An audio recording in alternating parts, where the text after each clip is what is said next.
There's a bunch of blonde hair on this couch. Did you notice that? That's not my fault. Like, really long blonde hair. I feel like you're accusing me of something. I'm not accusing you of something. You don't have long blonde hair. There hasn't been You have anyone short else. gray hair.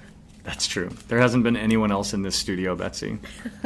I would never podcast cheat on you. Thank you. That means a lot to me. And just bring another hostess in. I want you to note that I just said thank you. That means a lot to me, but did not follow that up with, I would never do that to you either. Obviously. Yeah, no, I totally would. If a better host came along, I would expect nothing less. I mean, you got to play your cards right. Let's face it, it's not like I bring anything particularly unique or special into this relationship. As we've discussed, some of our listeners don't even believe I'm real. This is true. This has happened recently. People think that this actually makes me laugh because they did say, is he even real? Did you just get someone to pose in a photo with you? But the more, which I find hilarious because I'm not clever enough to do that, to think of that.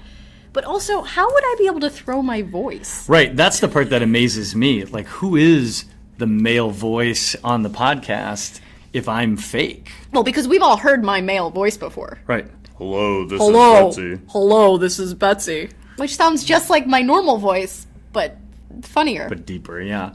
Scarier. So, surprise, I'm real. Yeah, it's true. You can meet me in person if you want. As long as you're willing to come to me, because I'm not like going on tour or anything yet. Anytime soon, until we hit it big. Then look out. Right. So, folks.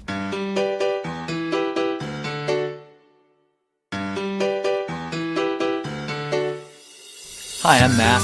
And I'm Betsy. And this is Guy Talks. Girl rolls her eyes. And we are going to be getting into, I don't know if I'm going to call this a fun subject, but to certain humans, a fun subject. And this is a subject that has been a part of my life for almost 5 years now because it's a part of my wife's life. Good, yeah. Way to finish that. Wife's life. I was kidding. I was unsure what we were talking about for a second. She brought this to my attention. You know, you just got, like all sentimental and mushy on, the fact that this has been part of your life for about 5 years now. Yeah. It has also been a part of my life for about 5 years now. Yeah. Because your wife brought this to my life. Right. And so what we're talking about today is knitting. This is our knitting episode. Yeah. It's our knitting episode. And because apparently that's what we were really lacking. It was an episode on knitting. The demand for this episode has been palpable. Non-existent. But you know what? Not every episode is going to be in response to demand. We're not an on-demand production house. We don't just respond to the whims of the people like some political candidates waffling about. We have to be true to our art. We do. And also, I think it's fair to say we haven't really received any demands for specific subjects. So, although we did finally get listener mail, which did. we will address at the end of this episode. We did get listener mail. Excitingly. That's true. The first ever listener mail. Yeah. Yeah. So knitting. Here's the thing that I like and liked initially and still like about knitting. Wait, can I ask you, have you ever tried to knit before? Like, did you ever just, when Carolyn's, like, sitting on the couch and you two are watching a movie and you see her, like, knitting away a beautiful Afghan, which she does. Yeah. Do you ever think to yourself, you know what? I'm going to give it a go. So, no is the answer. Yeah, I assumed that. However, I have sort of helped at times. So, okay, explain to me how you sort of well, help. like, there are times when she'll be in the middle of she'll be at a place where she can't stop without things falling off the needles or something. Right. I don't really know how it works. Yeah, but, that is how it works. and then she, like, needs to use the restroom or wants to get some water or so something. you're So like, she'll be like, you're here, the hold holder. this and don't move. You're the holder. Right? Or like I have to use a third needle to, like, catch a little loop that fell off or something. So sometimes I get called upon for the assist. Not often, because I don't pay attention well. Right. It's a detail sport. Yes, and so not set up for me. No. No. Not set up for a lot of people I know. Yeah. I do well at it.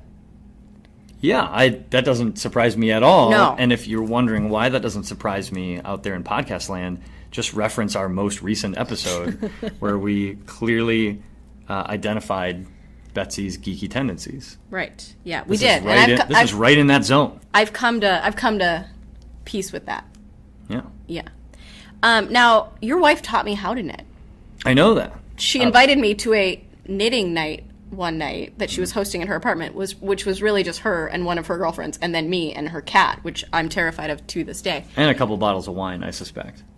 That's true. That is totally true.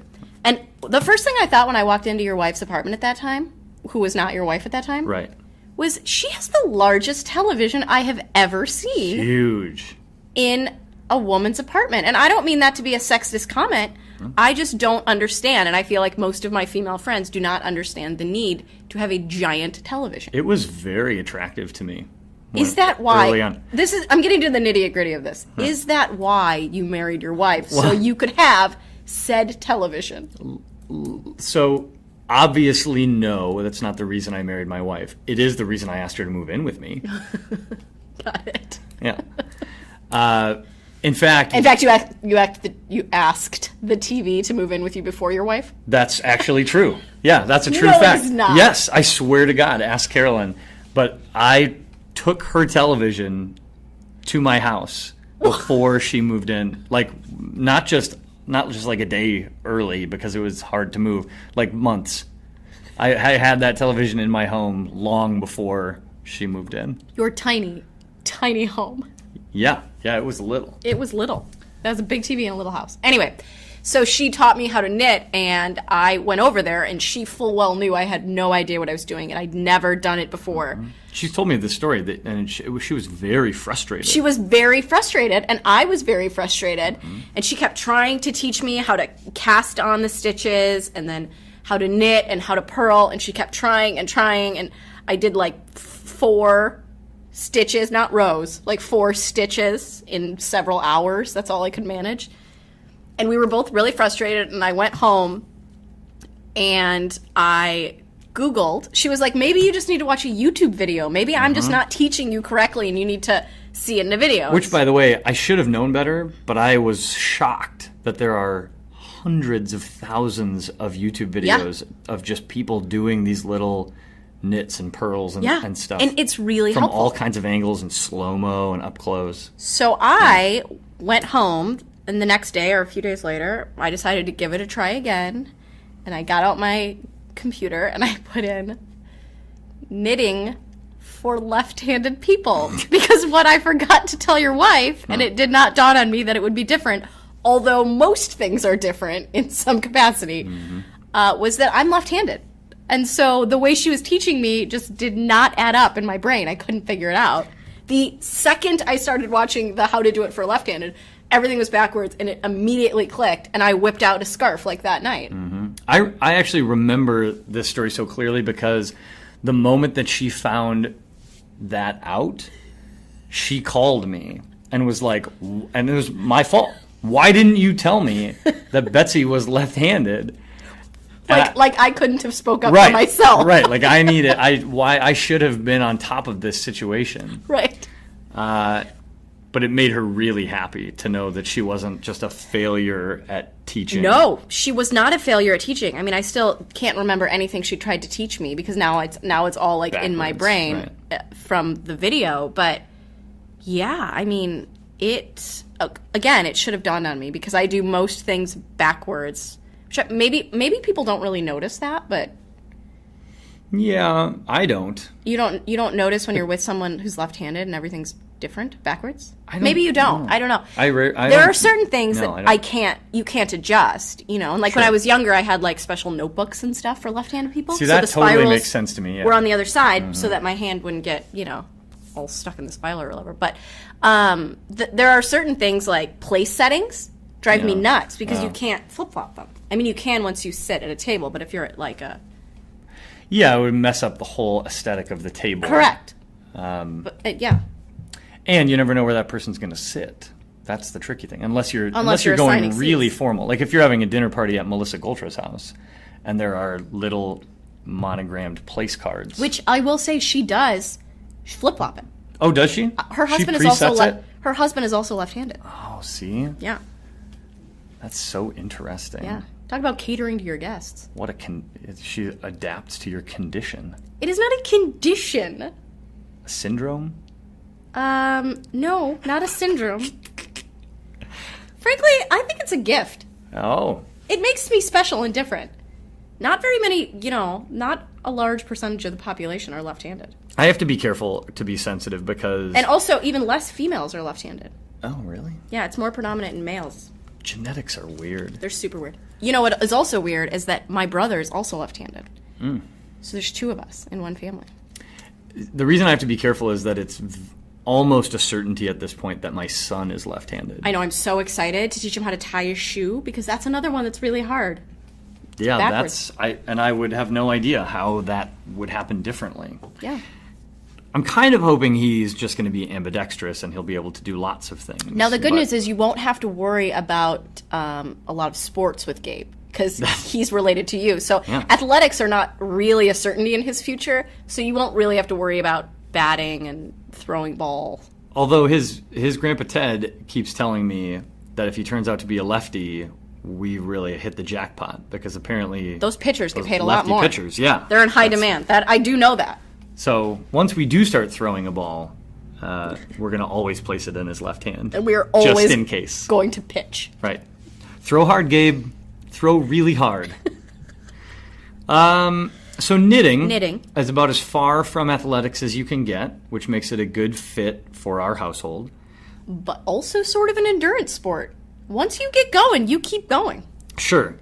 Mental endurance, definitely. And I guess physical, there's a lot of repetitive... I'm sure you could get a repetitive stress injury from knitting. Perhaps carpal tunnel. Yeah, I could see that. Or you could really poke yourself bad with one of those needles. Some of them are really scary looking. Really sharp, yeah. Yeah. You could also get hurt this I've learned, in the aisles of a knitting store or in the knitting aisle of a hobby store like Michael's or something like that, because some of those older knitting ladies, they are not messing around. Be crazy. They if you are in between them and what do you call the little bales of yarn? What are they called? Skeins? Skeins, yeah. Skeins? Yeah. If there's a skein that they want, they've eyed it, there's 8 more of the same color, but that one looks right to them, and they will cut you.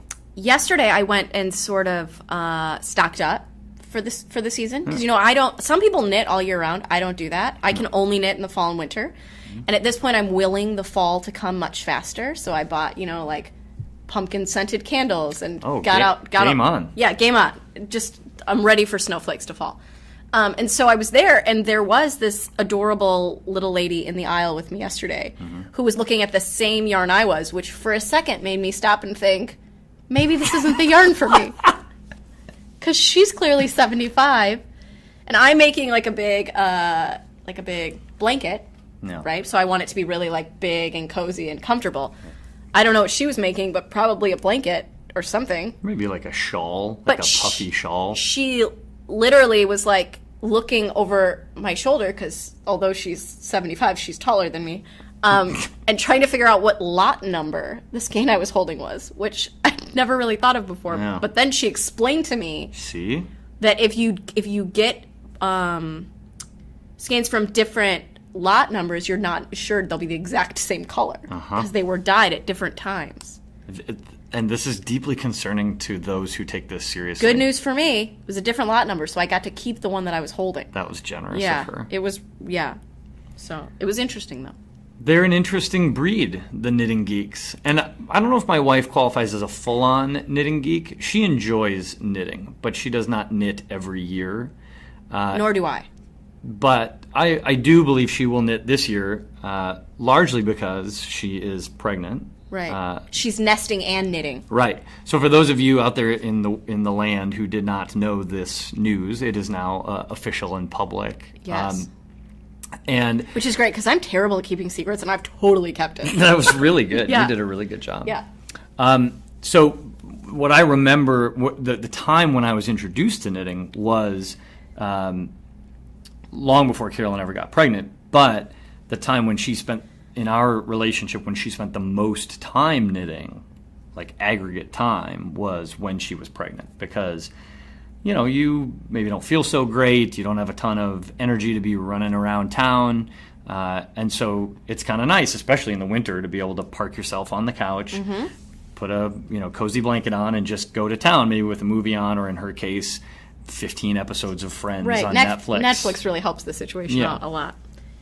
And here's much earlier than that is where I grew to actually become very knitting tolerant, because when it first started happening, I was like, oh God, this looks boring, and can I go somewhere else, or do I have to sit here by you? And the answer was, you have to sit here by me. We're going to spend time together, and this is what I'll be doing while we spend time together. But you can do something else. Well, this is what I discovered. You can play video games or something. Yes! This is the wonderful thing. So for any, and whether it's a guy or a girl out there, for anyone out there whose significant other is potentially taking up knitting, and you're sitting there thinking, oh, this is bad news for me. No. Just negotiate early that while they are knitting and have their hands occupied, you will, quote unquote, spend time with them. I like the quote unquote thrown in there. Right. Which insinuates you're not actually spending time with them. You're just physically in the same room as them. Yeah, we're physically next to each other on the couch. She's knitting and I guess watching me play video games.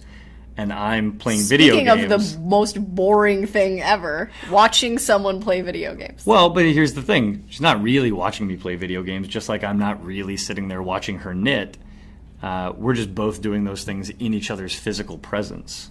I guess. Yeah. So it's sort of like relationship building through osmosis, which, as we both know, works really well. It's great.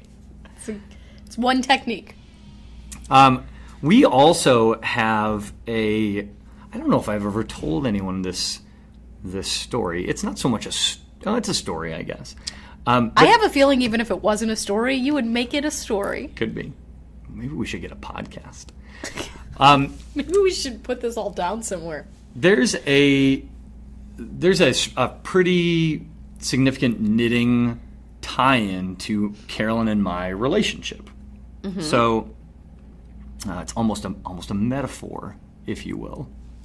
Oh, I can't wait for this. I'm sure I've heard this story before.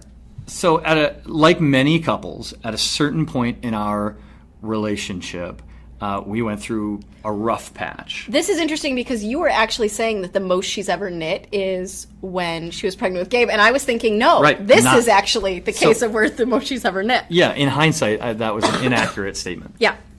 So the biggest knitting project Carolyn ever took on is this, frankly, huge Afghan blanket. It's beautiful. It's really beautiful, and it's a color I really like. It's this cool dark brown. Yeah, it's like a dark chocolate brown. Yeah. And it's made of, I think it's called fisherman's wool. So it's sort of a rougher texture, but it's really warm. It's nice. And it lays at the foot of our bed right now. But when she started this project, it was her intent. She started it in the winter, and it was her intent that it would be a birthday gift for me, I believe, or maybe a Christmas gift. Maybe she started in the summer and it was going to be a Christmas gift. I don't know. But it was meant to be a gift for me, and I was like, oh, that's really nice. That sounds really cool. She was all excited about it, and she's chugging away at it. And then we kind of hit this rough patch where we weren't really getting along very well, and we had some issues to process, right? And we kind of split up, sort of. I don't know if it was ever officially made public, like this is, let's go. I mean, I definitely remember it. Yeah, it was, so you call it whatever you want, a break or a rough patch. We were on a break. Yeah, which I hate. Ross Geller's she loves, reverberating in your head. Loves that, but I hate the whole idea of breaks. So we were on a break. But I hate the idea of breaks too. It was bad. Yeah. But during that whole bad phase, she kept knitting.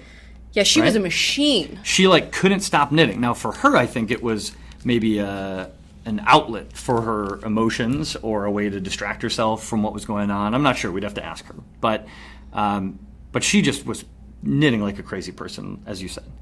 I actually didn't say that. A machine is what you said. Yes, I did not call her a crazy person. You, on the other hand, defined as a crazy person. Maybe I said that. Check the tape.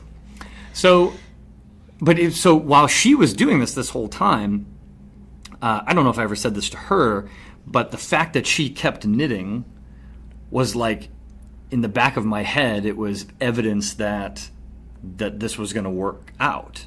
Well, yeah, because right? you're looking for any, Yeah. any give on the other person's part. I totally can relate to that. Yeah. So this whole time, and it was weeks, where it was really rough, and where it was not a certain thing that we would get back together. But yet, this whole time, this Afghan is getting bigger and bigger. And then when we did end up coming back together, she completed it. And the funny thing is that she, and I'm making air quotes with my fingers right now, she gave it to me as a gift and then immediately took it back. So she has put so much effort and heartache and time into this thing that she was basically like, yeah, this is a gift for you, but give it here. That's mine. But I want to snuggle it a little while. Yeah. And now, I tell her all the time that it's my Afghan, but whatever, but our stuff is our stuff. But she still describes it as her. Is your stuff, or is your stuff her stuff and her stuff is her stuff? Yes, that. Yeah. That. And Gabe's stuff is Gabe's stuff, but your stuff's also Gabe's stuff. Yes, that's accurate. Yeah. All of my belongings belong to them as well. Yeah. But that's not necessarily I'm sure true she'd share with you her handbags or She does generously share many of her belongings with me. That doesn't make them my belongings. No, nor do you really want to borrow most of them. No, but sometimes I'd like to use the Afghan because I really like it. But it's not mine. It's mine in name only. It's like I'm holding it for her at times. It's thoughtful of you. Yeah. Also, a lot of my chivalry shirts, is not dead. a lot of my shirts are also that way. They're my shirts until she needs them for pajamas. Well, yeah. And then they're her shirts as well, which is good. So that's my knitting story. That's a great story. I thought it's not a bad It ends story. well. Yeah. It was really knit together there at the end. Oh, boom. And so the knitting puns arrive on the scene. Okay. And I'm very excited. We are doing this episode solely because you have promised me a life-changing knitting pun, and you refused to tell me before we were live on the air. I'm sorry, are you looking it up right now? You don't even have it memorized? No, I've got it. It's just so good. If it's so amazing. You've built this up so much, there's no way it's going to land well. You know that, right? You just got to be open-minded about it. Okay, so I will tell you I am open-minded that have no idea what's going on right now, I told Betsy before this episode that I have a great knitting pun, and I'm pretty sure that this is the first time this has been said. Now, I might be wrong, because the internet is big. Let's also clarify, you made a whole lot of other promises about this pun, including... That it's amazing? It's amazing. Yeah. This is gonna take us to the big time. Yeah, this is probably what's gonna hurdle our podcast into popularity. This is gonna be like the new best-selling t-shirt. People are gonna be like, did you hear it? Do you have the shirt yet? So I'm really excited to hear what this is. And after I say it out loud, we're going to make it into a meme and put it on the Facebook page. I'm excited. As well. So here it goes. I'm ready for my mind to be blown. You literally are reading this off your phone. Yeah. You wrote it down. If you're having pearl problems, I feel bad for you, son. I got 99 problems, but a knit ain't one. That's so good. That's not terrible. Boom! Jay-Z drops the sick knitting bomb. That is not terrible. If you having pearl problems. See, pearl problems, for those of you that are listening and have no idea about knitting. P-U-R-L. A pearl is a stitch. It's one of the two most common stitches that are used. But a stitch ain't one is what I meant to say. Dang, see, I knew I was going to get it wrong. That's why you were writing I got 99 problems, but a stitch ain't one. Yeah.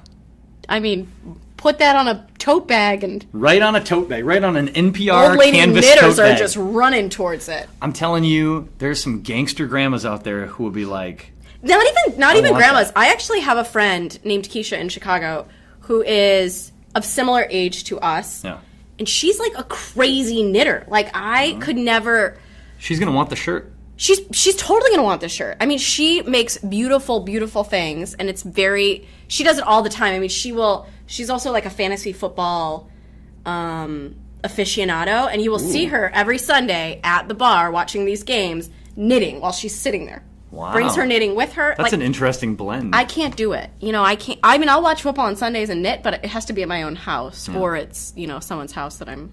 Incidentally, this interested is in good spending time with. foreshadowing because sometime in the next several weeks, we will be entering the NFL season, and all of you out there should expect at least one episode about our respective fandoms. Yes. And at least one episode on fantasy football, since Or- Betsy and I will be in a league together, the Focus Which has Triangle never Football happened. We've never been in a league together before. That's right. Also, it's probably going to be one episode, I feel like. Well... We don't need to... Okay, let's see. We'll just see. I mean, fantasy sports as a topic is easily one whole episode. And then we have to talk about this whole Vikings, Bears, Packers thing. Oh, I hate the Packers. Right? Okay, save it. Save the vitriol. That's good. That's podcast gold, Betsy. That actually is podcast gold. Yeah. We might do okay on that one. So, any other thoughts about knitting before we get to listener mail? Yeah, I wonder how much money is made in knitting paraphernalia each year. Oh my gosh. Amazing. You go on, and if you want to knit something other than like a scarf that's in a straight line, you need a pattern for it. So you can Google, like scarf patterns or hat patterns or whatever you want to, make. And the items for sale that come up, one, make me laugh out loud because who is buying these? And then also, they're expensive. People are making huge amounts of money. Yeah. I mean, even just some of this yarn, the markup is... Yarn is really expensive. Amazing. Yeah. I mean, If that's I- not expensive to produce. No. But I mean, yesterday I spent $15 a skein. So about two of them, so $30. Yeah, that's crazy. Yeah. It's not, I mean, it's comfy. It's going to be a really nice blanket. This weekend, I spent $15 on 3 T-shirts. Okay, well, They were already made. I don't have to make them at all. I think someone in Bangladesh made them. $15 for 3 shirts? Where did you buy them at? The Old Navy outlet store. We were on our way back from Madison. Oh, yeah. Old Navy is a really They inexpensive use a place. lot of child labor. No, they... Yeah, no, they do. Well, then why are you shopping there? 3 shirts for $5 each? Child labor? It's a great job, kids. You're doing a great job. Gosh. There it is. There's the point in the podcast where you have just dug your own grave once again. You sometimes make comments about how I always sound better in a podcast. Yeah. It's because of things like this. I mean, Okay, but you've never purchased anything at Old Navy? not recently, but Or I like also... Zara? No, I've never purchased anything. Oh, at my Zara. wife loves Zara. I only She shop also at loves the child labor. See? Okay. Zara got in trouble for child labor a bunch of times. You know that I only shop at like 3 The stores. Gap, lots of child labor. Now you're just naming stores No, you think I shop at. The Gap has been busted like 15 times Well, over the last 20 odd years. well, I don't know why. They charge enough money. They should be able to pay somebody regular wages. It's more fun to mark it I'm up. not paying $70 for a pair of jeans that a child created. Not that the child didn't do a good job because they're nice jeans, but Right. I'm just saying I'm not supporting that. That's Yeah. not who I am. You got to buy jeans out of Detroit then and spend $200. Well, if that's what I have to do, But it's selvage. How do you pronounce it? Selvage? I have no idea. Selvage? Some kind of fancy down. Just because you move your hand around when you say it, Sauvage. That makes it French, I think. that does not make any difference. Yeah, I also got a really good deal on jeans at the Banana Republic outlet. Cheap. Really? Well, cheap for Banana. Well, you know what? This is great. I'm so glad that you had a really positive shopping None of it is experience. knit, though. Actually, it's all knit. Just Oh, yeah, is that how that works? yeah, that's how they make fabric, just in a very different scale. Sure, it's all making sense to me now. That- I hadn't really thought about that. Yep, Fabric. fabric Like on a loom. like on a loom. Yep, like on a loom. Well, before this devolves too much more, I think it's time for our first ever listener mail. I'm excited about this. Me too. Don't read the whole thing because it'll take you 10 minutes. Oh, no, it won't. So this listener mail comes from one of our listeners, Miss Ann Riccio. Uh-huh. And Ann says, Affectionately known to us as Freakio, Freaks. which just goes ahead to show you that when you were in high school coming up with nicknames for people, is easy. You just think of one thing that rhymes with their last name. Yeah. Unfortunately for her, we weren't very creative. One of the keys to good nicknaming is don't put a lot of thought into it. Nope, but it sure did stick all these years later. It sure did. Poor girl. So, Anne says, Matt and Betsy, I may not be the best with technology, and oftentimes I refuse to participate in various social media outlets. That being said, I have never before listened to a podcast, but once I heard you were producing one, I had to check it out.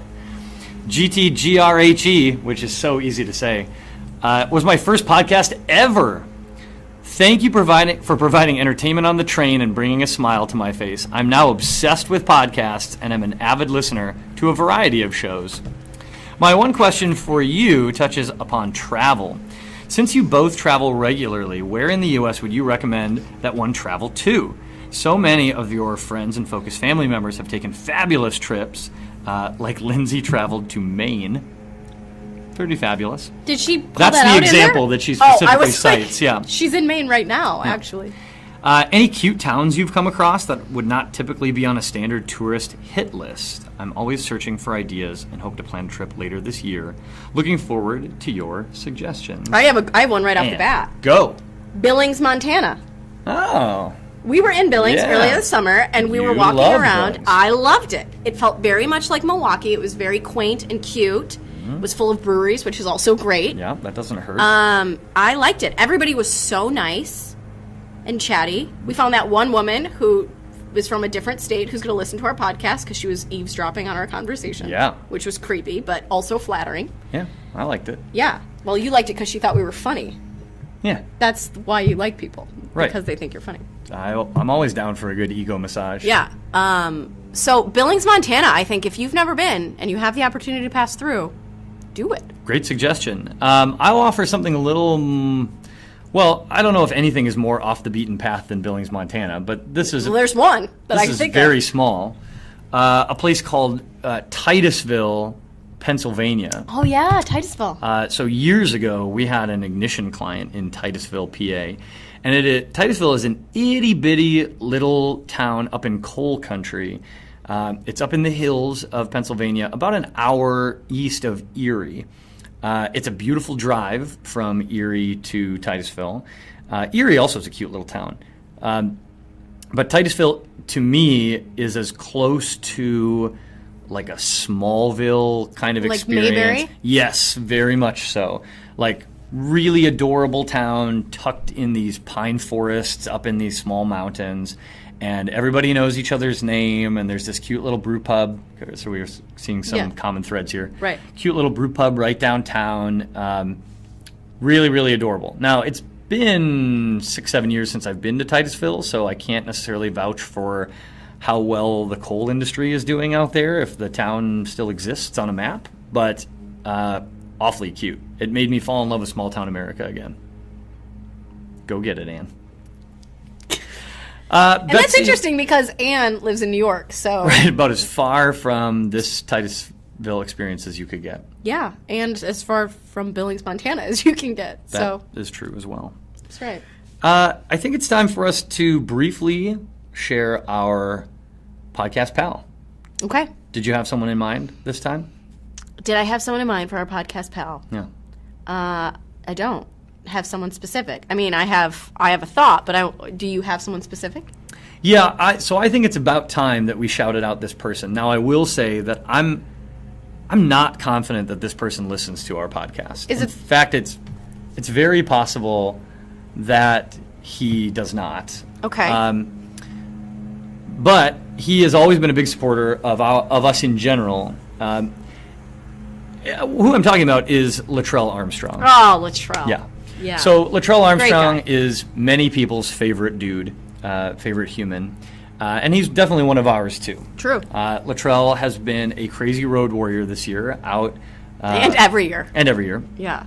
But especially this year, I think he's going to hit diamond medallion status on Delta like a boss. Yeah, that's fancy. Those are some fancy pants Latrell's wearing. I have never achieved that level of pants. Yeah. So this is, I think, a good opportunity to shout him out. He's coming into town tonight. He lands in Milwaukee any minute. Yeah. Or in like an hour, I guess. Yeah. An hour and a half. And I'm very excited to see him because now he lives in Miami, far, far away. Yeah, because he couldn't deal with the winters here. No, so he prefers Zika, apparently. That's totally true. We've talked about this. Yep. So shout out to Latrell Armstrong, our podcast pal. And with that, it's just time to remind you that I'm Matt. And I'm Betsy. And this has been Guy Talks. And Girl Rolls Her Eyes.